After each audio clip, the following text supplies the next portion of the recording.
Sean bienvenidos los que nos ven en la señal internacional. Les bendiga.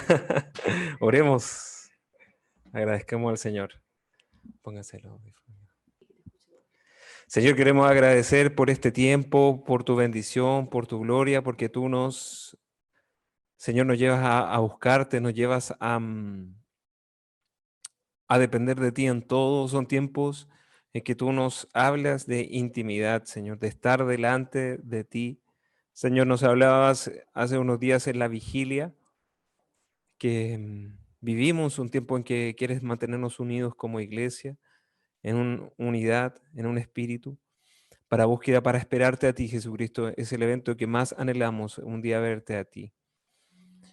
Y que sean tiempos de estar sensibles a lo que tú nos quieres hablar. Y abre nuestro corazón, Señor, hoy día queremos pedirte, Dios de los cielos, que envíes tu espíritu para entender lo que tú nos quieres hablar. La profecía, Señor, es importante, Señor, entender los tiempos, lo que se viene. Tú nos alertas.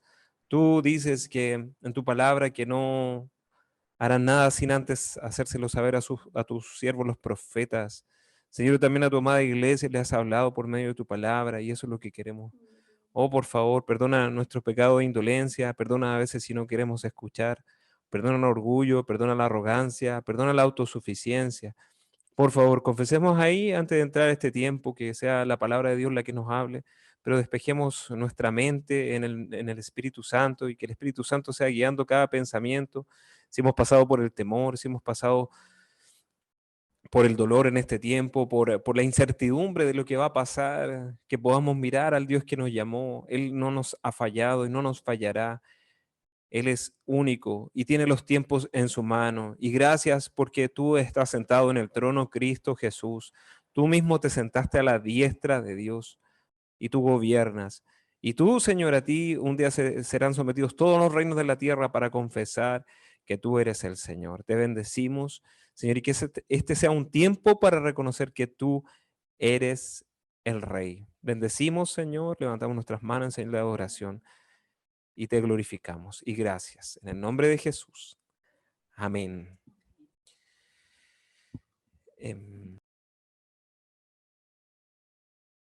Bien, tenemos break. No.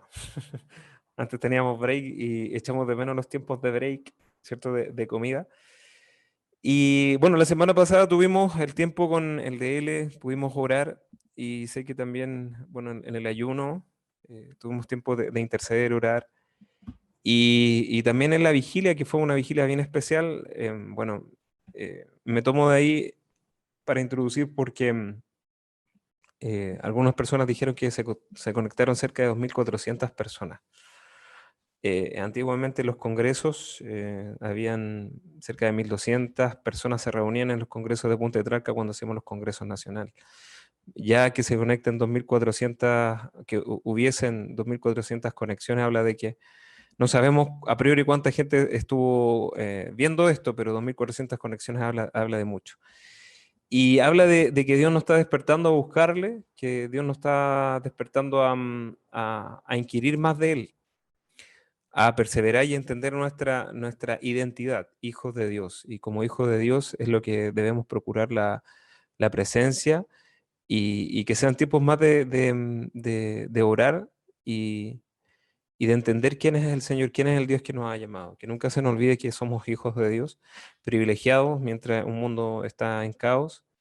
Lo hemos dicho en las últimas reuniones, nosotros tenemos el privilegio de poder ponernos un poco los lentes del futuro que nos habla la profecía que hemos estado compartiendo, el regalo de poder abrir su palabra y poder compartir y por sobre todo ser una familia. O sea, antes que iglesia somos familia y eso lo dice y debemos estar agradecidos al Señor por eso. Consideremos también que estamos viendo, creo que por lo menos a nivel Serlimis, este material, entonces eso habla de la unidad también que el Señor nos está llevando como iglesia a apreciar lo que se nos está dando y además a entenderlo y por supuesto que lo podamos asimilar para poder compartirlo y poder darle una cuota, darle una esperanza al mundo que no la haya ni en los gobiernos y no la va a hallar ni en los gobiernos, no la va a hallar en ninguna cosa de lo que está esperando. Se dice por ahí que la vacuna va a llegar, bueno, pero una esperanza cierta del Señor. Entonces, agradezcamos al Señor porque somos hijos de Dios, somos llamados a una intimidad porque somos familia y una iglesia, porque tenemos su palabra, la podemos estudiar y tenemos un mensaje que compartir, que es su palabra. Entonces, mi recomendación es que asimile, repase los que tienen el manual en digital, lo pueda estar pasando, lo pueda repasar para que usted le pueda compartir esto. Es un llamado que también hacemos para que esto, como alguien decía, no nos volvamos obesos espirituales, o sea, que no acumulemos, ¿cierto? En este tiempo en que hemos subido unos kilitos por estar en la casa. Dicen. Sino que también podamos compartir, este valiosa enseñanza. Entonces, quiero entonces indicarles que vamos a estar viendo esta parte número 3, ya entrando en materia. Voy a compartirles mi pantalla donde tengo mi presentación. Si por ese motivo no se escucha o no se ve, abra su micrófono y me comenta, ¿ya? Yo entiendo que me están escuchando en sus casas. Bueno. Un momento que tiene... No se me ve el cursor cuando le... Ahí sí. Ya. Mejor es que no me... Ahí sí. Ya, ahí sí.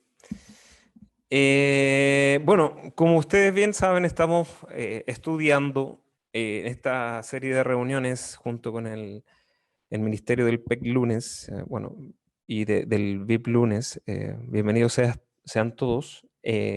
Nuestro curso de profecía bíblica inminente, ¿cierto? ¿Y por qué? Recapitulando un poco, que hace 2 semanas nos hablaban de un acontecimiento que estamos esperando, que es el arrebatamiento. Vamos a repasar un poquito eso. Porque entendemos que la venida del Señor puede ser en cualquier momento, y eso es un hecho para los cristianos, en que esperamos la segunda venida y añoramos la segunda venida de Jesucristo. Esperamos al Señor. Nuestra meta no es lo que estamos viviendo, nuestra meta no es alcanzar grandes posesiones en esta tierra, sino entender que Cristo viene y su venida es inminente. Y hay una rama de la teología que se llama la escatología, que es precisamente estudiar los eventos que se relacionan con el destino final del hombre y del reinado de Jesucristo, que es precisamente lo que estamos estudiando, una visión escatológica. Yo no soy escatólogo, soy misionero, pero nos toca manejar ciertos puntos que son importantes para ubicarnos en el futuro y para saber lo que Dios quiere hacer hacia adelante. ¿Por qué es importante la profecía? Porque, lo decíamos, porque la profecía nos marca un mapa de cómo debemos vivir. Recordemos que en el Antiguo Testamento la primera venida de Jesucristo fue anunciada por profecía, cerca de 300 profecías anunciaban la primera venida de Jesucristo, y todas se cumplieron en Jesús. Hay profecías en el Nuevo Testamento acerca de la segunda venida, por lo tanto es necesario estar estudiando cuáles serán los acontecimientos que acompañarán la segunda venida. La primera venida de Jesucristo, lo dijimos hace unas reuniones, vino como el siervo sufriente, el Mesías que iba a pagar por los pecados de la humanidad. Eso está en Isaías 53. Esto es lo que no comprendió el pueblo judío. Su segunda venida va a ser como rey a juzgar, y eso es un poco lo que vamos a ver. Entonces, ¿por qué es importante estudiar la profecía? Usted lo tiene adelante, Apocalipsis 1:3. Hay bendiciones para aquellos que estudian la profecía. Dice acá, bienaventurado el que lee, los que oyen y guardan las palabras de esta profecía y guardan las cosas en ella escritas, porque el tiempo está cerca. Bienaventurado el que lee, los que oyen las palabras de esta profecía y guardan las cosas en ella escritas, porque el tiempo está cerca. Juan escribió el Apocalipsis cerca del año 100 después de Cristo, y para él y para los cristianos de la iglesia primitiva era inminente que Jesucristo vendría. La venida de Jesucristo sería en cualquier momento. Entonces, es muy interesante porque esta revelación de lo que estamos estudiando, que principalmente se basa en Apocalipsis y en otros pasajes que vamos a revisar, tiene que ver con la venida del Señor Jesucristo. Por lo tanto, hay una bendición, dice, el que lee, los que oyen y los que guardan. ¿Sí? Debemos ser personas que sepamos leer la profecía, escucharla y atesorarla, guardarla en el corazón, porque el tiempo está cerca, porque la profecía nos va a servir de una guía, una lámpara en tiempos difíciles. Mire, yo quiero hacer un resumen para saber dónde estamos.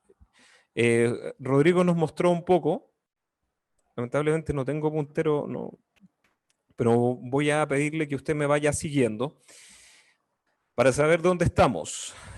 Si usted se ubica a la izquierda, aparece la cruz y aparece el gran evento de la historia que se llama la muerte y la resurrección de Cristo, que el Mesías muere y resucita por nuestros pecados. En ese momento, ¿sí? Y con la aparición de los sucesos posteriores de su resurrección y la venida del Pentecostés, se inaugura el periodo de la iglesia, ¿ya? El periodo de la iglesia. ¿Por qué es importante manejar esto que también lo mencionó Rodrigo en la sesión anterior? No vamos a leer Efesios 3, 1, 12, sino que yo creo que usted más o menos me siga en lo que quieres poner y retomar. Para entender la escatología o la profecía, y esto lo vimos, tenemos que entender que hay tres pueblos que se salen en la Biblia y por lo tanto hay tres grupos de profecías que van a ir a cada pueblo, que son, en primer lugar, el pueblo de Israel, en segundo lugar, la iglesia, y en tercer lugar, los gentiles. El pueblo de Israel entendemos que todos son los que son judíos en la carne, descendientes inmediatos de Israel, de Abraham, de Isaac, de Jacob, de todos los descendientes de Israel. ¿Sí? Entonces hay profecías que van a cumplir para el pueblo de Israel. Si usted recuerda, en la primera sesión yo le hablé de algunas profecías que se cumplieron y que se están cumpliendo para el pueblo de Israel, como por ejemplo que Israel está volviendo a su tierra. Esa es una profecía específica que se está dando para el pueblo de Israel, que estaba en Ezequiel 37 y Ezequiel 38, que Dios iba a reunir de todos los rincones de la tierra en un tiempo específico a Israel. Entonces hay profecías que tienen que cumplirse para el pueblo de Israel porque Dios tiene un pacto con Israel. ¿Estamos bien? Hay un segundo grupo que es la iglesia, el grupo de la iglesia. ¿Quiénes son parte de la iglesia? Lo que entendemos que hemos recibido a Cristo Jesús como Señor y Salvador. Son este grupo de creyentes en que creen que Jesucristo es precisamente el Mesías prometido al pueblo judío. El pueblo judío no cree, ¿sí? Y Dios se ha tomado un tiempo para tratar al pueblo de Israel, pero los creyentes, los de la iglesia, toman esta manifestación de Jesucristo y Dios inicia un misterio que no fue revelado en el Antiguo Testamento, sino que es un misterio del Nuevo Testamento, que fue revelado principalmente al apóstol Pablo, de que los gentiles, los que no creían en nada, se hacen parte de un grupo especial que son herederos de las promesas a través de Jesucristo. Ese es el grupo de la iglesia, creyentes en Jesucristo. Por lo tanto, si usted ha creído en Jesucristo, bienvenido. Usted es parte de este grupo de la iglesia. Entonces, les decía, hay profecías para el grupo de Israel, que no vamos a entrar en detalle, pero hay profecías que se tienen que cumplir todavía para el pueblo de Israel porque Dios tiene que cumplir un pacto y un propósito con el pueblo de Israel. Hay profecías que se van a cumplir para la iglesia y esto, lo que estamos hablando en este tiempo, en este seminario es precisamente qué pasa con la iglesia. Y hay un tercer grupo que son los gentiles. ¿Quiénes son los gentiles? Los que no pertenecen ni al pueblo de Israel y los que no pertenecen a la iglesia. Son aquellos no conversos, son aquellos que todavía o no creen en Jesucristo porque no se les ha predicado o porque lisa y llanamente dieron la espalda a Jesucristo y no quieren creer. Son este grupo objetivo al cual la iglesia debe predicarle y comunicarle. Es muy interesante esto porque había una promesa de que el pueblo de Israel tenía que dar a manifestar la salvación de Jesucristo. Ellos eran los encargados de manifestar al Mesías, ¿ya? Pero no lo hicieron. Entendemos en los evangelios que el pueblo de Israel le dio la vuelta a Jesucristo, lo desechó, por lo tanto Dios activó, por decir, un plan para aquellos que creerían en Jesucristo para promover y predicar que Jesucristo sí es el Señor. Esto para partir. Entonces, cuando parte la muerte, o sea, cuando muere Jesucristo y resucita, se inicia lo que es el periodo de la iglesia que está en Efesios 3, 1, 12, que no lo vamos a leer, pero yo quiero que conserve este mapa que nos intenta explicar dónde estamos, ¿ya? Entonces, si usted ve en la segunda línea, donde dice muertos en Cristo resucitarán primero, ¿sí? Aparece un acontecimiento que es el que nos relató Rodrigo, que es el arrebatamiento, en que ocurre una resurrección especial para aquellos que murieron en Cristo, aquellos creyentes que murieron en Cristo. Eso está en 1 Tesalonicenses 4, 13 al 18, donde dice que Jesucristo va a resucitar a los que han creído, ¿sí? Y nos va a arrebatar en el aire. Y aquellos que estén vivos, para ese tiempo también van a ser arrebatados, ¿cierto? Que es la nube que ve hacia arriba. ¿Qué quiere decir esto? Que va a haber un momento en que Dios va a retirar a la iglesia, la va a retirar de la tierra, y en la tierra va a permanecer el pueblo de Israel y los gentiles. Esto es lo que quiero que retenga. ¿Ya? Esto quiero, bueno, hay muchos libros y es mucho más profundo y hay muchas escritos alrededor. Pero quiero que retenga esto, entendiendo que la iglesia se va a ir con Jesucristo en el arrebatamiento. Podemos entender entonces lo que va a pasar en el cielo, que es lo que vamos a ver ahora, que es el tribunal de Cristo y las bodas del Cordero. Ya, que esas son las dos cosas que vamos a ver que tienen que ver con la iglesia. ¿Ya? Entonces eso es el cuadradito rojo que está arriba. Voy a tratar de explicar un poquito más adelante para que usted tenga una panorámica. Esto es para que usted se sitúe, ¿sí?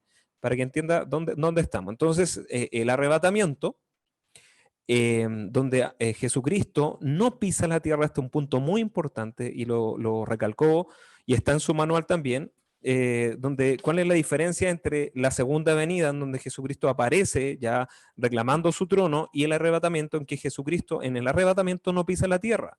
Y es un evento que no se sabe cuándo va a ser. La segunda venida, en cambio, va a tener una serie de pasos, vamos a ver cuándo Jesucristo va a aparecer, ¿ya? Y eso es lo que está señalado entre las dos flechas, ¿sí? Donde dice muerto en Cristo, los 7 años de tribulación y la batalla de Armagedón. Esos son los 7 años de tribulación que van a aparecer acá en la tierra, donde vienen los juicios, que vamos a estar viendo más adelante qué significan los juicios. Los juicios de los sellos, juicios de las trompetas y juicios de las copas, que van a ser necesario que se manifiesten. Entonces, si bien entendemos el esquema acá, entonces donde dice creyentes vivos, ¿cierto? La flechita, la iglesia es arrebatada. Lo que está mostrando el cuadrado rojo, o el rectángulo rojo, es que el arrebatamiento ocurre para la iglesia, y la iglesia entra al tribunal de Cristo, que es lo que vamos a ver, y las bodas del Cordero. Ya, son dos episodios que la iglesia va a estar arriba en el cielo, ¿ya? Mientras en la tierra ocurren los 7 años de tribulación, hasta la venida de Jesucristo, cuando terminan los 7 años de tribulación, donde ocurre la batalla de Armagedón. Manejando este punto ya podemos ubicarnos. Ya después vamos a ver lo que es el milenio, el trono blanco y otras cosas que a su tiempo va a poder armar este rompecabezas que ya estamos dilucidando, ¿sí?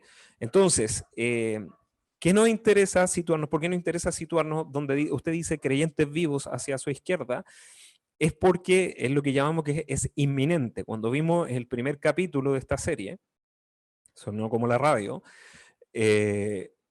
hablamos de lo inminente que es todas las señales que estuvimos viendo, ¿cierto? Terremotos, pestes, hambres, guerras, que nos hablan de los principios de dolores, porque los dolores van a ser esos 7 años donde vienen los juicios ya para la tierra, donde van a sufrir los gentiles y todos los que se quedan acá en ese tiempo. ¿Ya? Esto quiero que lo maneje. Manejando esta diapositiva ya podemos ubicarnos.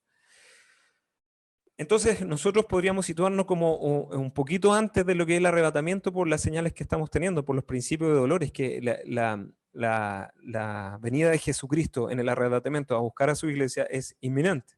Ahora, ¿qué va a pasar con la iglesia cuando se vaya, sea retirada de la tierra? ¿Sí? Es interesante porque algunos estudiosos dicen que finalmente la iglesia es la que hace intercesión por un mundo caído. La iglesia es la que hace la labor de sacerdote. Recuerde que hay un versículo que dice que Dios nos hizo reyes y sacerdotes en Apocalipsis, que está y dice que nos ha hecho reyes y sacerdotes. ¿Qué hace un sacerdote? Básicamente intercede. Podríamos decir entonces que una vez que desaparezca la iglesia de la tierra, aquellos que, recuerde esto, que la iglesia no es una institución, esto lo dijo Rodrigo, me parece, no es una institución organizada con nombres, sino que es aquellos creyentes que tienen seguridad de que han recibido a Jesucristo como Señor y Salvador. ¿Sí? Cuando desaparezca, entonces la iglesia no va a estar en la tierra, por lo tanto no va a haber intercesión y probablemente se desate la maldad ya a puntos culminantes. Y por eso Dios va a tener que juzgar y van a aparecer los juicios, los sellos, los juicios de los sellos, juicio de las trompetas y juicio de las copas y por supuesto la manifestación del anticristo. ¿Ya? Creo que con esto podemos manejar y podemos entender dónde estamos, que es lo que me interesa, que sepa de qué estamos hablando. ¿Sí? Y por supuesto que a lo largo de lo que vamos a estar desarrollando, vamos a ver las otras partes de este mapa que nos ayuda a saber con esta interpretación qué es lo que viene. ¿Ya? Eso. Puede levantar un pulgar si entendió. ¿Ya? Si entendemos y podemos avanzar. Entonces, la profecía es bendición. Debemos estudiar profecía porque el tiempo está cerca. ¿Qué significa que la iglesia sea arrebatada? Ya lo vimos. ¿Y qué va a pasar con la iglesia cuando esté en el cielo mientras en la tierra esté en esta serie de juicios que vamos a ver la próxima semana? ¿Qué va a pasar con los juicios? Vamos a ver qué pasa y qué significa este tribunal y la boda del Cordero. Entonces, el tema de hoy dice el tribunal de Cristo y la boda del Cordero. Entonces, debemos entender algo, que Jesucristo en su segunda venida viene a juzgar. Hay algo que aparece y que entendemos de la revelación en Hechos, es que cuando Jesucristo asciende al cielo dice que se sienta a la diestra de Dios. ¿Ya? Entonces, cuando venga por segunda vez, Jesucristo no va a venir en tono amistoso, por decirlo así, sino que va a venir a dar a cada uno su merecido, o sea que pagará a cada uno conforme a sus obras. Cuando venga en su segunda venida, o sea, si se acuerda el mapa, Jesucristo va a dar a cada uno. Tiene que pagar a cada uno conforme a lo que ha hecho. Y fíjese que también hay un juicio para la iglesia, pero vamos a ver de qué se trata este juicio. ¿Qué significa este tribunal de Cristo? Porque la iglesia, recordando esto, allá en el cielo, la iglesia también va a pasar por un tiempo de juicio. Pero vamos a ver de qué se trata, porque no es un juicio de condenación. Quiero que retenga esa idea. El tribunal de Cristo no es un juicio de condenación. Si bien Cristo va a dar a cada uno conforme a sus obras, la iglesia también va a ser juzgada, pero no la va a condenar. ¿Por qué? Y lo vamos a ver. Dice, quiero que retenga esta idea de que Jesucristo, entienda bien que Jesucristo tiene que juzgar a la gente. Lo que este versículo está en Juan 5, del 22 al 28, me parece. Se lo leo. Dice, porque el Padre a nadie juzga. El Padre a nadie juzga, sino que todo el juicio dio al Hijo, para que todos honren al Hijo como honran al Padre. El que no honra al Hijo, no honra al Padre que le envió. De cierto os digo que el que oye mi palabra y cree al que me envió, tiene vida eterna y no vendrá a condenación, mas ha pasado de muerte a vida. De cierto os digo, de cierto os digo, viene la hora y ahora es cuando los muertos oirán la voz del Hijo de Dios y los que la oyeren vivirán, porque como el Padre tiene vida en sí mismo, así también ha dado al Hijo el tener vida en sí mismo.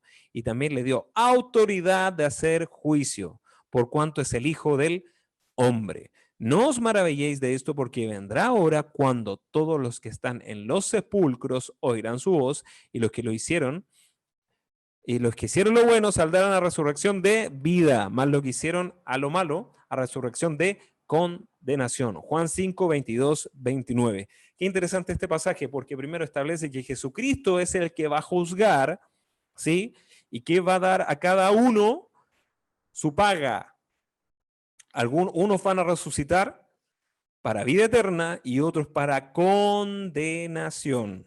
Esto es lo que señala este pasaje. Reténgalo, por favor, porque nos habla de que Jesucristo va a establecer, Él viene a juzgar. Y fíjese que el juicio lo está en por cuanto nos va a juzgar, está en este versículo 24, que tiene mucha conexión con lo que dice en Juan 3, 17, 18 y 19.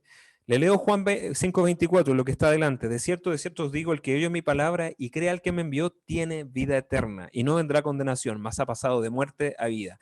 Que van a ser juzgados por creer o no creer en Jesucristo. En eso se basa el juicio.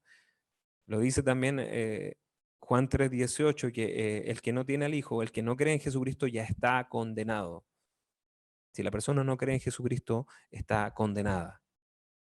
El que tiene al Hijo tiene la vida, lo dice Primera de Juan también. Entonces debemos retener esto, que el juicio se trata por tener o no a Jesucristo. Esto como un juicio en general, que Jesucristo va a ejecutar juicio. Ahora, podríamos decir que Jesucristo va a ejecutar un juicio especial para los cristianos. Y aquí viene algo que debe entender. ¿Cómo es que la iglesia, cierto, que se fue al cielo, recuerdan el arrebatamiento, va a ser juzgada? Porque pasa algo muy interesante, porque la iglesia en ese juicio, en el tribunal de Cristo, no va a ser juzgada para condenación. ¿Por qué? Porque si está en el cielo es porque ya es salva, ya ha recibido a Cristo. ¿Estamos bien? Retenga esa idea. El juicio del que va a sufrir la iglesia, ¿sí? Después del arrebatamiento, que se llama el tribunal de Cristo, no es un juicio de condenación, porque si está arriba la iglesia es porque ya es salva. O sea, ¿qué quiero decir con esto? Que si nos fuimos en el arrebatamiento y nos vemos allá, estamos salvos. Gracias, Señor. Si algunos se quedaron acá Dios quiera que no sea así, ¿sí? Se queda en la tribulación, mejor se arrodilla y clama al Señor. ¿Me explico? Pero si la iglesia se fue, si verdaderamente nos fuimos en el arrebatamiento, quiere decir que ya somos salvos, ya estamos en la presencia de Dios. Pero a los que ya están en la presencia de Dios también van a sufrir un juicio. ¿Y para qué un tribunal? Porque Dios tiene que también premiar o tiene que darle algún tipo de coronas a aquellos que obedecieron fielmente el tiempo en que estuvieron en su andar en el cristianismo. Es lo que dice Romanos 2.6, el cual pagará cada uno conforme a sus obras. ¿En qué entendemos entonces? Que si estamos en el cielo y Dios nos va a pedir cuentas de lo que hayamos hecho en esta tierra. ¿Ya? Pero nuestra vida eterna ya no se ve, digamos, en duda, porque si usted está en el tribunal de Cristo, ya partimos de la vida eterna. Pero Dios van a tener que premiar nuestro servicio, cómo anduvimos en esta tierra mientras fuimos cristianos. Y vamos a ver de qué se trata. Entonces, vamos a explicar esta figura, no sé si la conocen, la saqué rápida, está un poquito pixeleada. Pero usted ve, este es un episodio que pasó el año 2004, si no mal recuerdo, donde salen dos tenistas acá muy reconocidos para introducir a los que no conocen, que son Fernando González y Nicolás Mazú. Ellos ganaron la medalla de oro para Chile en dobles en tenis, que fue una final muy emocionante. Frente a los que están hacia la derecha, que era la dupla estadounidense de Mardy Fitch y no recuerdo el otro. Yo lo vi ese partido, por eso me emociona. ¿Ya? Entonces, ¿qué pasa? Que es interesante, porque si usted ve lo que está abajo, está sobre una plataforma. ¿Ya? Esto lo utilicé, porque esto quiere decir cómo vamos a ser juzgados los cristianos. en ese tribunal de Cristo. Cuando se habla del tribunal de Cristo, debemos entender algo que se llama el bema. Eso está en su manual, página 15. Dice, el tribunal de Cristo o bema. El bema era precisamente esta plataforma donde se llamaba a aquellos competidores a recibir su medalla. ¿Lo tiene? El bema representaba cuando los juegos que se jugaban en aquellos tiempos se llamaba para premiar. Y a cada uno se le daba, no sabemos si son las mismas medallas de ahora, pero en este caso lo represento con medallas de bronce, plata u oro. ¿Ya? Esto es lo que quiere definir lo que va a pasar, lo que pasa con el tribunal en que vamos a estar frente a Cristo. Por eso lo digo, no es un tribunal donde se va a definir su existencia eterna, porque si está frente a Cristo es porque usted ya se salvó. No, en que Jesucristo le va a llamar y le va a decir, en sentido figurado, tu servicio fue de bronce, tu servicio fue de plata o tu servicio fue de oro. Y esto es lo que vamos a desarrollar. Entonces es interesante, quiero que anote esa idea del bema, en que Dios nos va a premiar respecto a cómo fue nuestro servicio. ¿Ya? Y es muy interesante también, para qué también, porque si recuerda, si ven la cabecita de estos atletas, se les pone una corona, ¿sí? Y esas coronas representan, ¿sí? Grandeza, representan, digamos, premiación. Dice la Biblia que Dios nos va a dar coronas. ¿Mm? Es interesante también para qué son las coronas. ¿Ya? ¿Lo tiene? Esto es precisamente la imagen de lo que Dios nos quiere señalar. Entonces, ¿para qué un tribunal? Porque es necesario, según lo que dice 2 Corintios 5:10, es necesario que todos nosotros, la iglesia, comparezcamos ante el tribunal de Cristo para que cada uno reciba según lo que haya hecho mientras estaba en el cuerpo, sea bueno o sea malo. ¿Cómo sembró? ¿Cómo hemos sembrado? Entonces, tenemos que el tribunal de Cristo no es para condenación, sino que el Señor examinará nuestras vidas y obras para premiación. Para premiación. ¿Cómo fue nuestro servicio? ¿Cómo fue nuestro andar mientras estuvimos en la tierra? Dimos testimonio. Si Dios nos dio un don, un talento, lo aprovechamos, lo presentamos, ¿sí? Lo usamos para la gloria de Cristo. Vuelvo a recalcar lo que dice esta diapositiva, que es clave. El tribunal de Cristo no es para condenación, es para que usted sea examinado respecto a cómo fueron sus vidas y obras. Mire lo que dice 1 Corintios 3:10.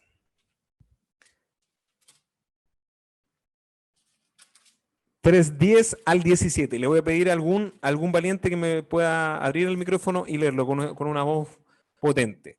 1 Corintios 3 del 10 al 17, por favor. ¿Quién me ayuda? Abra su micrófono y léalo nomás.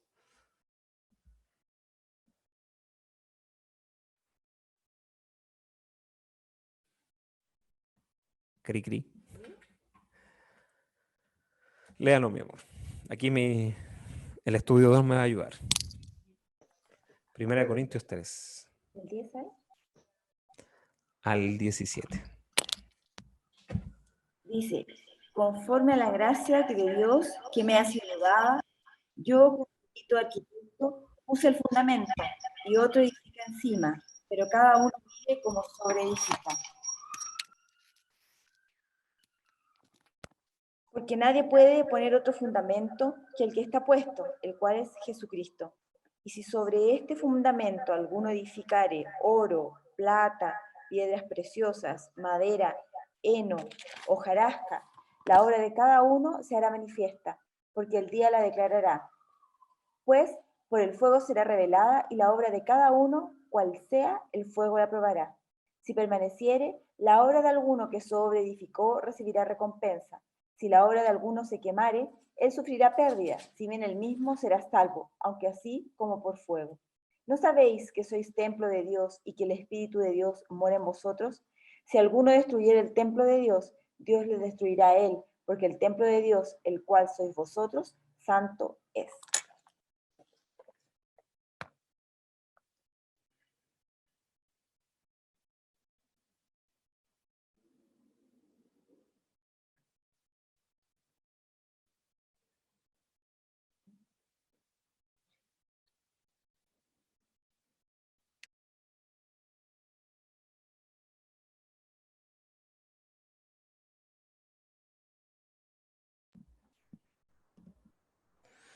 Entonces, el Señor examinará nuestras vidas y obras para premiación. Como decía este pasaje, dice que cada uno edifica encima del fundamento que se llama Jesucristo. En el versículo 11 dice que nadie puede poner otro fundamento, el fundamento está puesto, ¿sí? Y nosotros como iglesia empezamos a edificar. Y dice, si sobre este fundamento alguno edifica oro, plata, piedras preciosas, madera, heno, hojarasca, y la obra de cada uno se hará manifiesta porque el día la declarará.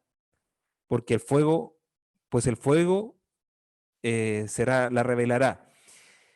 Y cada uno, y la obra de cada uno, el cual sea, el fuego la probará. Entonces, si permaneciera la obra de alguno que sobreedificó, recibirá recompensa. Entonces debemos aquí entender cómo hemos edificado el cuerpo de Cristo, hemos edificado la, cómo hemos edificado respecto a la iglesia. Recuerden que nosotros somos llamados a edificar, nosotros mismos somos templo del Espíritu Santo y somos también llamados a edificar la iglesia.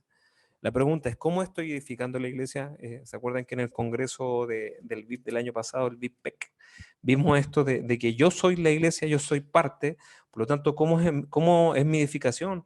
¿Cómo es mi fortaleza? ¿Cómo realmente soy firme respecto como ladrillo? ¿Soy un ladrillo digno de la iglesia?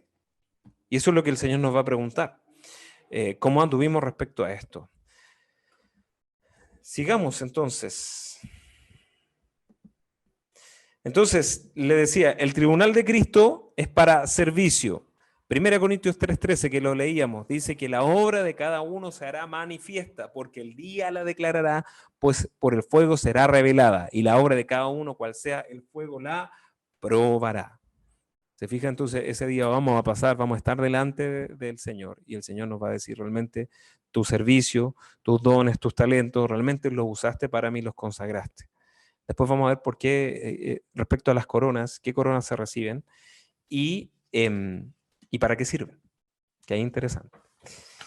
Entonces, va a ser evaluado nuestro servicio al Señor. Para eso es este tribunal. La pregunta es entonces, ¿qué se va a evaluar ese día?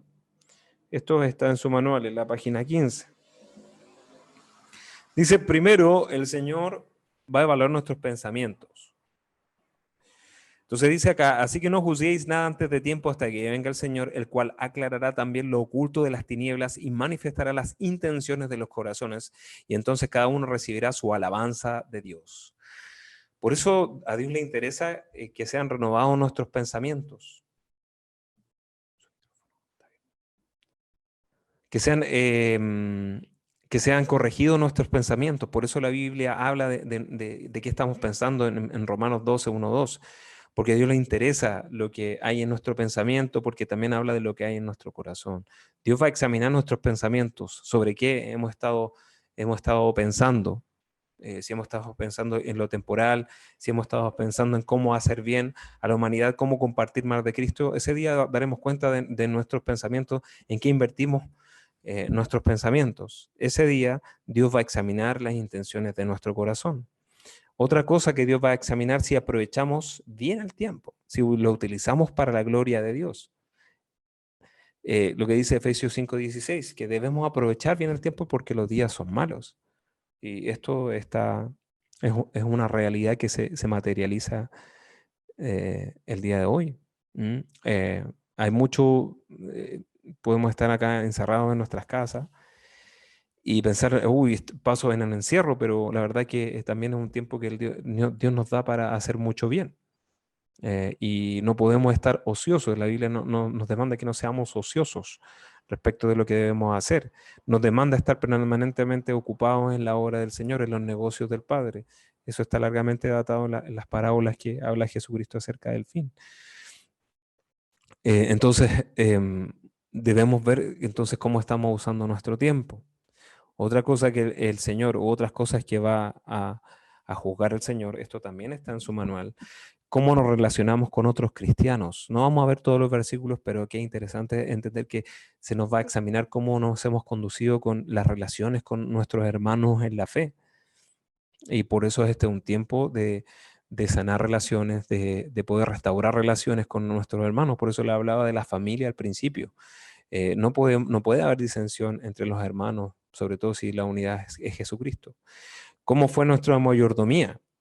La mayordomía habla de nuestra economía, de nuestra administración, economía en todos los sentidos, ¿cierto? Cómo he administrado de nuevo el tiempo, nuestros talentos, recursos, relaciones, familia, dinero, incluye todo, toda nuestra mayordomía. Ese día Dios la va a pasar por delante de Él y nos va a preguntar, ¿qué hemos hecho con todo lo que tenía? Dice acá también los recursos materiales. El Señor le ha dado a cada uno. ¿Cómo lo he usado? Lo he usado para invertir en el reino, lo he usado para la gloria de Cristo. ¿Cómo enfrentamos las pruebas de adversidades? También esto es muy interesante porque dice que hay una corona para aquel que soporta la tentación. Qué interesante porque dice que nos capacita. Siempre hay una ventana de salida porque no podemos ser tentados más allá de lo que podemos soportar, dice la Biblia. Y también hay una corona para aquel que soporta la tentación. Esto está en Santiago 1:12. Dice que hay una corona específica para aquellos que soportan las pruebas, las adversidades. Dios les va a dar una corona para aquellos que pasaron esos tiempos difíciles y las aflicciones. Hablamos del tiempo, ¿sí? En el punto 5. ¿Cómo hemos vencido nuestros deseos egoístas? ¿Sí? Sí, que este punto es muy interesante porque recuerde que hay una lucha tenemos una lucha con nuestros deseos. Estoy hablando del punto 6. Voy a pedirle a mi esposa que lo pueda leer mientras lo voy a desarrollar un punto que es importante porque recuerde que o nosotros superamos nuestros deseos egoístas por medio del Espíritu, vencemos las obras de la carne o las obras de la carne nos van a terminar venciendo a nosotros, como la historia de estos dos lobos que decían que un esquimal le contaba una historia, dice que es una historia esquimal, que le contaba el padre a su hijo acerca de la historia de los dos lobos que peleaban, que peleaban, que peleaban, y el hijo le pregunta al papá esquimal, papá, ¿y quién gana? El que se alimenta mejor, el que se alimenta más, vence al otro. ¿Qué queremos decir con esto? Que si no alimentamos, si alimentamos los deseos de la carne, los deseos de la carne nos van a llevar a la pecaminosidad. Por el contrario, si yo alimento mi espíritu, y hemos hablado de cómo alimentar el espíritu, Biblia, oración, evangelización, discipulado, que son las disciplinas que Dios ha establecido para preocuparnos de las cosas del espíritu. Eso está largamente tratado también en Romanos, donde dice que debemos preocuparse de la carne es muerte, pero preocuparse del espíritu, de las cosas del espíritu es vida y paz. Ojo con esto, hijos de Dios. Ojo que si usted no ha vencido un deseo egoísta como hijo de Dios, aceptando a Cristo, Dios le va a preguntar qué pasó con ese deseo que no pudiste vencer. Algún pecado, alguna tentación.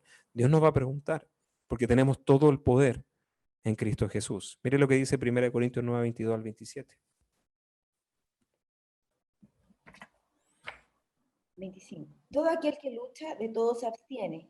Ellos, a la verdad, para recibir una corona corruptible, pero nosotros una incorruptible. Así que yo de esta manera corro, no como a la aventura, de esta manera peleo, no como quien golpea el aire, sino que golpeo mi cuerpo y lo pongo en servidumbre, no sea que habiendo sido heraldo para otros, yo mismo venga a ser eliminado. Entonces, consideremos esto, ¿sí? Y el séptimo, ¿cómo fue nuestra entrega a la gran comisión? Le voy a pedir a Sandra que lea Proverbios 11:30 también. Entonces Dios nos va a preguntar por la administración de todo lo que nos ha dado. Y esto nos hace ser más responsables y más conscientes de todo lo que tenemos y también que el Señor nos va a preguntar un día acerca de todo esto. ¿Qué dice Proverbios? El fruto del justo es árbol de vida, y el que gana almas es sabio. ¿Estamos bien? El que gana almas es sabio. Entonces, no podemos ser,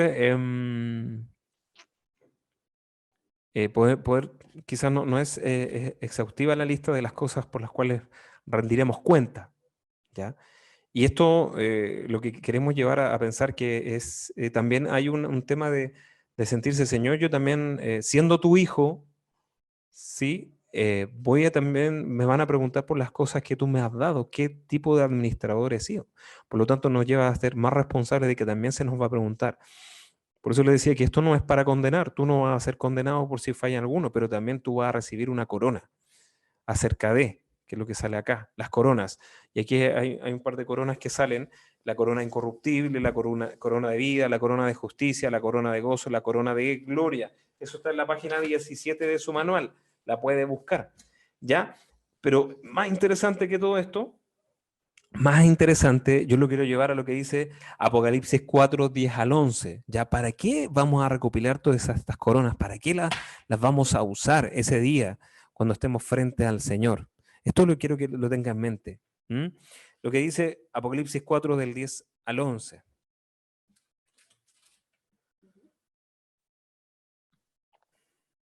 Los 24 ancianos se postran delante del que está sentado en el trono y adoran al que vive por los siglos de los siglos y echan sus coronas delante del trono diciendo, Señor, digno eres de ti la gloria y la honra y el poder, porque tú creaste todas las cosas y por tu voluntad existen y fueron creadas.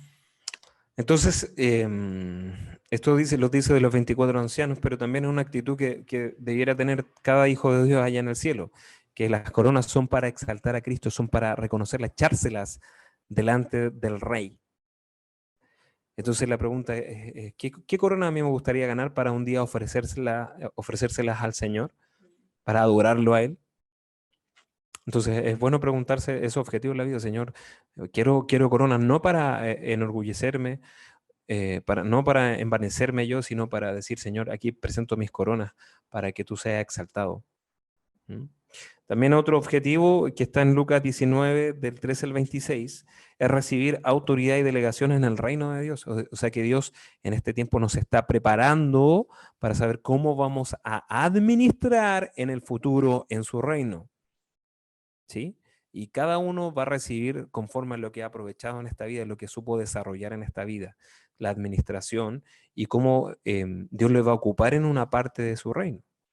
Entonces, Dios, ¿qué queremos decir con esto? Que si al día de hoy tú tienes un llamado, estás pasando por alguna circunstancia en que te lleva a aumentar la fe y a luchar por esa tentación a recibir o luchar por cualquiera de estas coronas, es porque un día Dios te quiere usar en su reino. Recuerde que debemos trabajar para las cosas eternas, no empeñarnos en las cosas pasajeras. Es lo que el Señor nos dice, que debemos trabajar por la comida que no perece, sino la que a vida eterna permanece. Por eso Dios nos llama a trabajar primero en el corazón, primero a sacar el pecado, porque un día lo que dice es que vamos a adorar al Rey y cómo va a ser la calidad de nuestra adoración. Y ahí podemos preguntarnos si al día de hoy no sabemos adorar, ¿cómo va a ser nuestra adoración el día cuando estamos frente al Rey? Y si no hemos aprovechado cómo trabajar para el Rey en esta tierra, ¿qué tipo de trabajo vamos a desarrollar allá? Si no hemos demostrado ese desarrollo. ¿Me explico? Entonces, por eso debemos entender que no es un juicio de condenación, lo insisto, pero es un juicio de premiación y reconocimiento, donde Dios te va a colocar y a poner. Ese resumen está muy bien explicado en la página 17, ¿ya? Y estamos terminando y quería mostrarle también lo que se trata de las bodas del Cordero. Si mi esposa me ayuda en Apocalipsis 19, 7 al 9. Que estos van a ser los 2 episodios que vamos a vivir como iglesia en el cielo. ¿Qué significan las bodas del Cordero?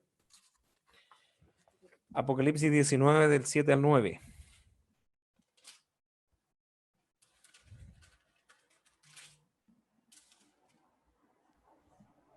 Y el ángel me dijo, ¿por qué te asombras? Yo te diré el misterio de la mujer y de la bestia que la trae, la cual tiene las 7 cabezas y los 10 cuernos.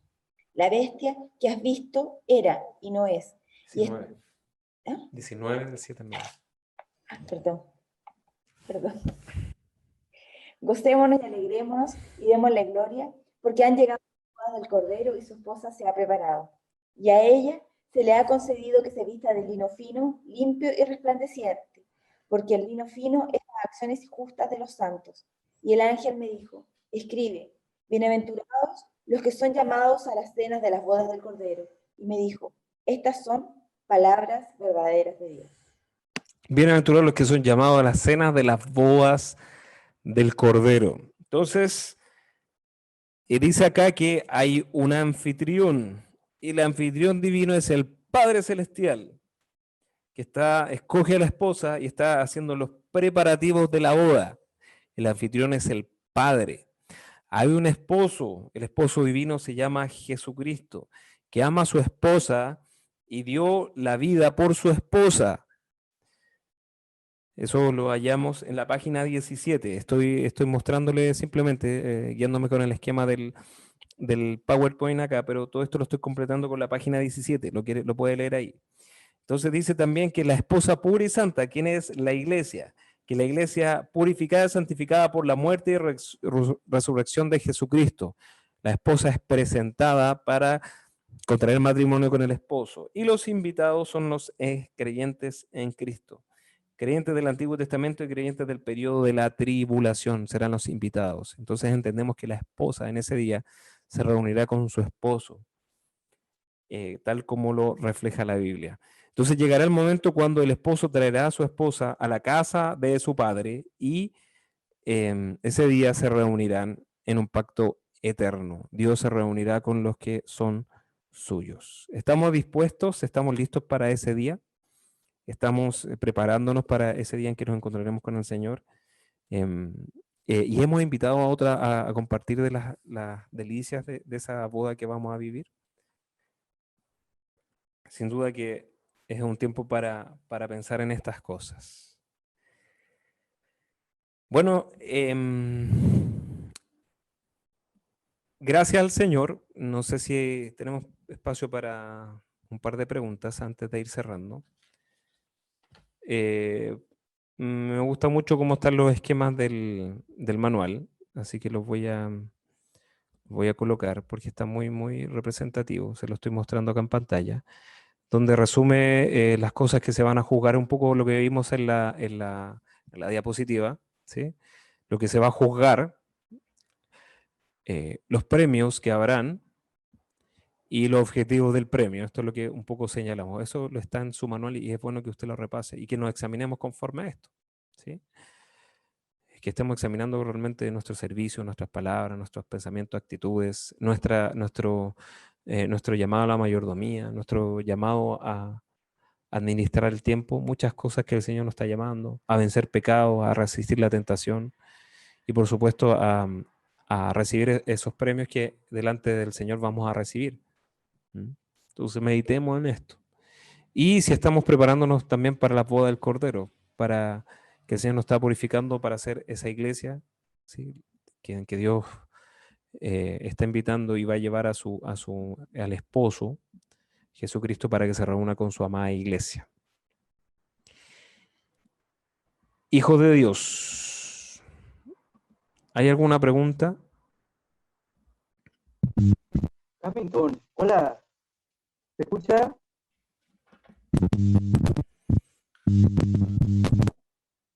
¿Qué le pareció? ¿Estuvo bien? Carlos Castillo, por favor. El que quiera preguntar, hable el micrófono, dice su nombre y le escuchamos. Sí, acá Carlos Castillo. Mira, mi pregunta es, entonces, antes de la segunda venida, Jesús viene, pero no baja a la tierra, claro, como que viene a buscar un poco, a encontrarse como a mitad de camino con la gente, y después, en la boda del Cordero, en ese momento pasan cosas paralelas de la tierra, pero eso, en la boda del Cordero, como que no manejamos nosotros, a lo mejor son como tiempos distintos, a lo mejor no hay tiempo, una cosa así. No sé si tengo problemas yo con mi computador. ¿Tú también? No te escuché muy bien, Carlito. No sé si soy yo el que te... Si me la puedes escribir, escríbemela por el chat.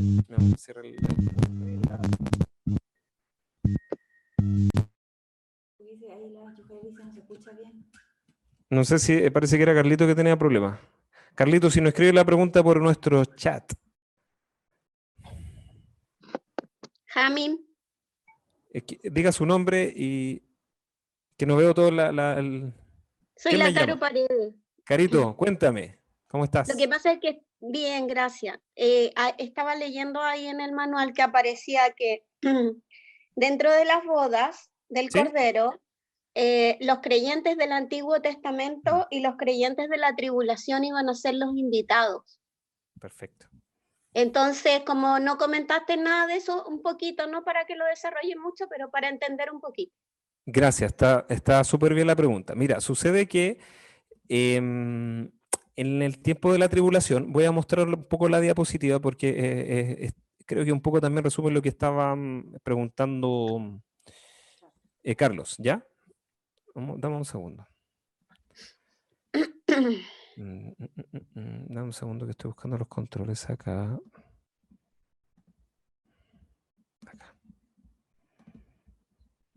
Esto de estar en directo, ya.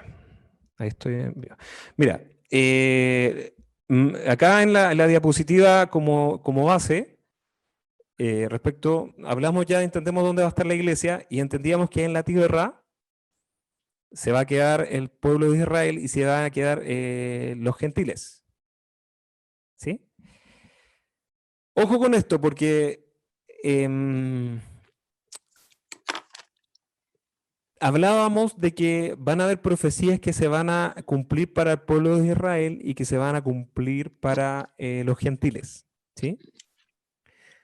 Pero en ese tiempo podemos entender que antes de la segunda venida, esto es muy resumido lo que quiero presentar porque se va a ver un poquito más adelante, hacia la derecha, donde dice que la segunda venida, en la batalla del Armagedón, el pueblo de Israel va a estar, porque tiene que ver con el pueblo de Israel, la batalla del Armagedón, donde los pueblos van a ir a destruirlo. Y ahí va a aparecer, y va a ser tanta la tensión que va a pasar con el pueblo de Israel que van a clamar por un Salvador, van a clamar y van a reconocer a Jesucristo como Señor y Salvador. ¿Ya? Entonces, ¿qué pensamos en esto también? Que va a haber gente que del pueblo judío que se va a salvar en el tiempo, en estos 7 años de tribulación, que va a reconocer que Jesús es el Salvador del pueblo de Israel. Y asimismo van a haber mártires en los 7 años de tribulación, gente que en el tiempo de la tribulación, que se quedaron en la tierra, van a reconocer que Jesucristo es el Señor y se van a convertir. Y muchos van a morir. ¿Estamos bien? Entonces, ¿qué queremos decir con esto? Que sí van a haber creyentes que van a estar en la tribulación, que van a venir, creyentes en Jesucristo, que van a venir del pueblo de Israel y van a venir de los gentiles que quedaron en la tierra. Y eso se van a reunir en la cena de la boda del Cordero al final. Ahora me quedó claro. Ese es un poco el esquema, ¿ya? Que sí va a haber conversiones en el tiempo de la tribulación. Ese es un punto muy importante que deben entender, que de hecho van a haber mártires. Va a haber gente que va a morir. De hecho, aparecen también los 2 testigos que algunos señalan que es Elías y Moisés, que van a predicar de una manera sobrenatural. Eso también sale en Apocalipsis, que van a predicar y muchos van a creer y muchos se van a convertir también. Va a ser como un tiempo también de mucha predicación del Evangelio, a propósito de los juicios que van a ocurrir. Eso para los que quedan en la tierra, abajo. Lo que acabamos de describir, lo que está pasando también en el arrebatamiento con los que han recibido a Cristo. ¿Sí? Con eso contesto la pregunta. Muy buena pregunta, Caro. Gracias. Gracias. ¿Me puede leer la pregunta del Carlito? ¿La tiene ahí en el chat? Es que no tengo el chat acá. Jesús viene a buscar a la gente como a mitad de camino y luego vuelve al cielo antes de la segunda venida. ¿En la voz del Cordero no existe el tiempo o pasa de manera diferente mientras suceden eventos en la tierra? Esa es una muy buena pregunta. Sí sabemos, no sabemos cómo realmente va a pasar el tiempo en el cielo. Bueno, la pregunta decía específicamente como qué sucede en el tiempo mientras están, qué sucede en estos 7 años en el cielo y qué sucede en estos 7 años en la tierra. Y si hay noción de lo que está pasando en el cielo, que si tiene noción la iglesia de lo que está pasando en la tierra. La verdad que no lo sabemos, que probablemente estemos más ocupados viendo las cosas del Señor en el tribunal. Lo que sí va a ser un tiempo de gozo porque vamos a estar con el Señor. El problema se va a dar con las personas que se queden en la tribulación, que va a ser un tiempo de mucha angustia y mucha complicación. Y lo otro es que si ustedes se van a su manual en la página, la estoy mostrando acá, al final del arrebatamiento, este resumen es muy bueno porque habla de la diferencia acerca del arrebatamiento Dice acá el arrebatamiento. ¿Por qué? ¿Qué tiene distinto el arrebatamiento de la segunda venida? Por ejemplo, lo que dijo, que Cristo viene en el aire a buscar a los suyos. En la segunda venida Cristo desciende con los suyos a la tierra. En el arrebatamiento se trasladan a todos los cristianos, en la segunda venida no se traslada a nadie. Hay una parte en el punto, les digo al tiro, en el punto 6 dice, no existen señales para el rapto, por eso pensamos que es inminente, por eso dice Jesús que en cualquier momento, como ladrón en la noche. Pero en el versículo, en el punto 6 de la segunda venida dice, muchas señales anuncian la segunda venida por los juicios que vienen. Eso también está en Mateo 24. Con eso creo que contesto la pregunta de Carlito. Tenemos tiempo para una pregunta más antes de orar.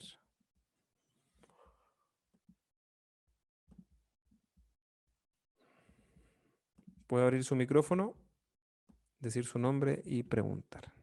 O comentar algo, algún reclamo, cualquier cosa.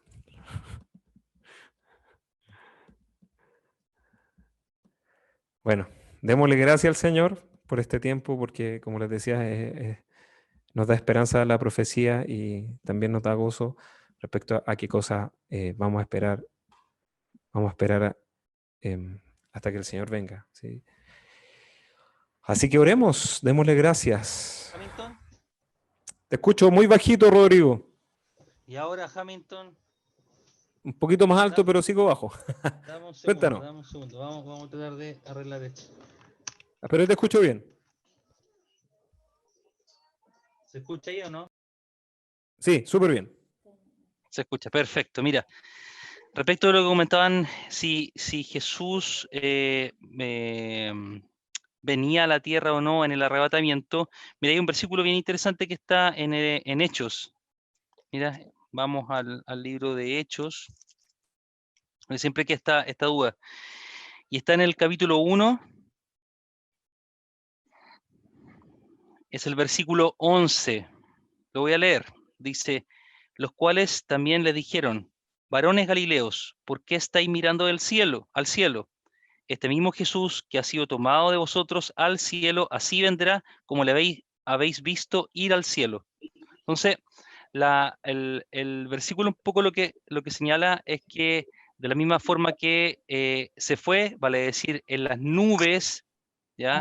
Cuando lo vieron los discípulos, del mismo modo, cuando venga por esta segunda vez que va a ser en el arrebatamiento, así mismo le veremos.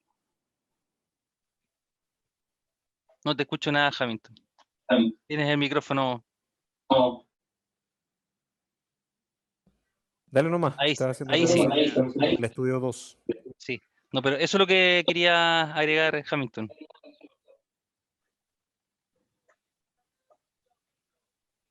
Gracias, Rodrigo. Tal como se fue, le veremos en el aire. También que dice que la segunda venida tiene que tocar necesariamente la tierra. Hay un pasaje en la Biblia que dice que va a descender en el monte de los olivos, que va a pisar la tierra y que el arrebatamiento es una diferencia, que va a estar en el aire, Sí. es lo que tú señalabas. Sí. Muchas gracias a todos. ¿Ya? Nos vemos bonitos acá en la tele. Oremos. Bendito Padre, gracias porque te tenemos a ti, Señor, fuera de todo mal, fuera de toda seguridad. Tú nos escogiste con un propósito eterno, nos escogiste para ser llamados tus hijos, escogidos, Señor, escogidos, la escogencia soberana de Dios, que no había ningún motivo para que tú nos escogieras para deleitarnos en esto. Señor, en entender los tiempos, solamente por tu amor. Si hay algo que no podemos entender, cómo un Dios santo pudo venir a la tierra, pagar nuestros pecados, morir, resucitar y escogernos para ser reyes y sacerdotes. No tiene que ver con nosotros, tiene que ver con Él. Tiene que ver con quién nos escogió. Levante sus manos en su casa y dígale, gracias por haberme escogido, Señor.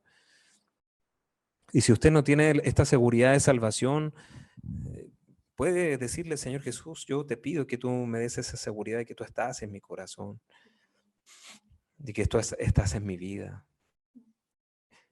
Quiero creerlo de todo mi corazón, como lo dice tu palabra, que ninguna cosa nos puede separar de tu amor. Si estoy en Cristo, nueva criatura soy, Señor. Si usted ha recibido a Cristo, tenga por seguro que ya es salvo. Y un día también estaremos frente a Cristo, teniendo cuenta por todo lo que Dios nos ha dado, lo que el Padre, lo que Jesucristo nos ha dado. Y esta es la oración de que te hacemos como tus hijos, que tú nos hagas sabios administradores del tiempo, de los recursos, de nuestra mayordomía, de nuestros talentos, dones. ¿En qué cree usted que ha estado flaqueando? Si ha flaqueado frente a la tentación y no ha sabido luchar. Pídale, hágale una oración al Padre, que todavía es el tiempo, que podemos buscar a Dios mientras pueda ser hallado, que podemos llamarle mientras está cercano. Llame a su papá, llame a papá Dios, conózcale.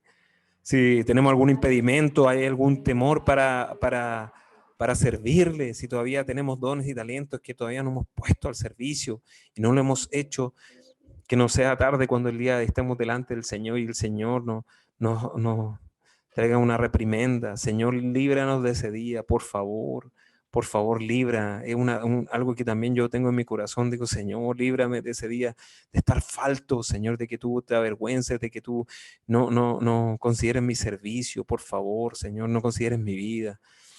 Señor, todavía es el tiempo para clamar, para ser un sabio administrador, un siervo que sirva, Señor. No como este siervo que escondió el talento, que lo escondió, Señor. Que no seamos esos siervos que esconden el talento, sino que seamos siervos, Señor, porque tú le has dado talentos, le has dado mayordomía, le has dado sabiduría a cada uno de tus hijos. A algunos le diste 1, a algunos le diste 2, a algunos le diste 5, pero a todos nos diste la capacidad de multiplicar y dar mucho fruto para que tú seas exaltado. Ponga ahí en qué ha topado en este tiempo, qué le ha dificultado servir mejor a Dios. Ya entendemos que Dios no nos juzga, el que tiene al Hijo tiene la vida, tenemos la vida, pero no queremos llegar a ese día al tribunal donde Dios nos va a preguntar qué hiciste con tu familia, qué hiciste con el don de habla que te di, con el don de evangelista.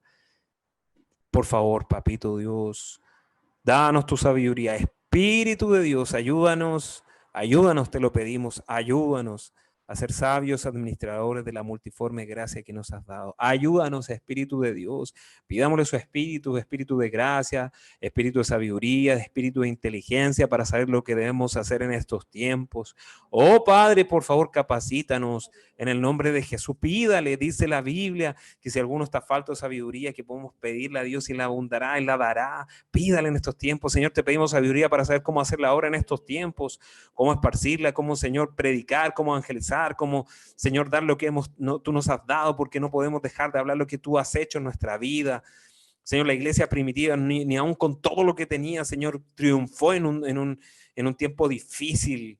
No tenía estos medios, pero aún así triunfó porque sabía en quién confiaba, Señor, y ahora nosotros tenemos sendas oportunidades. Por favor, líbranos de ser una iglesia floja, de ser una iglesia quedada, líbranos de ser una iglesia temerosa. Por favor, Dios, no queremos tener vergüenza ese día, escondernos de ti. Por favor, Dios, haznos sabios, te lo pedimos. Y si alguno, Señor, demanda sabiduría, demanda fuerza, Señor, que tú se la des conforme a su fe. Increméntanos la fe, aumentanos la fe, Padre, por favor.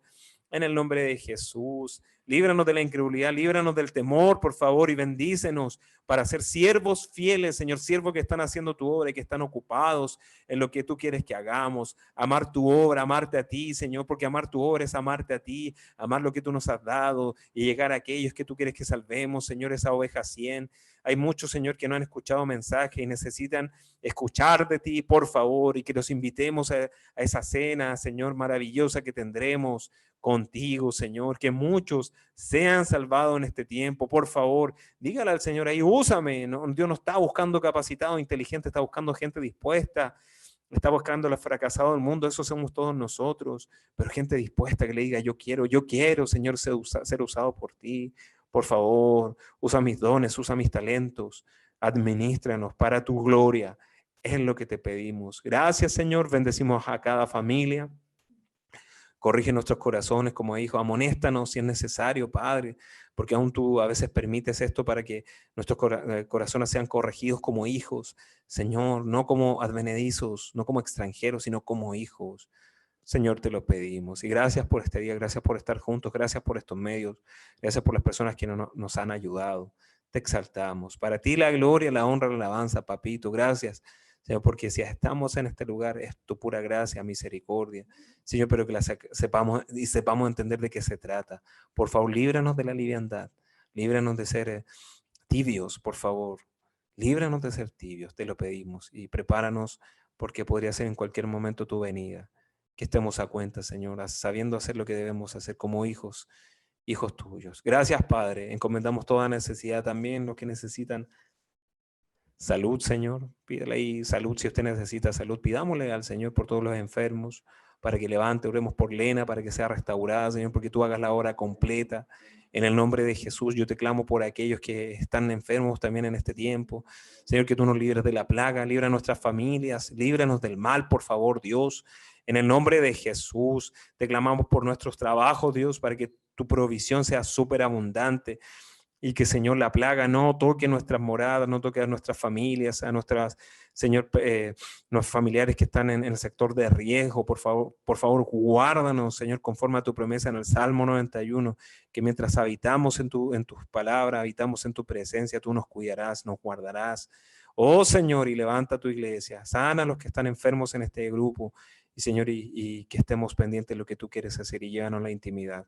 Gracias, Señor. Para ti la gloria y la honra y gracias por esta reunión. En el nombre de Jesús. Amén.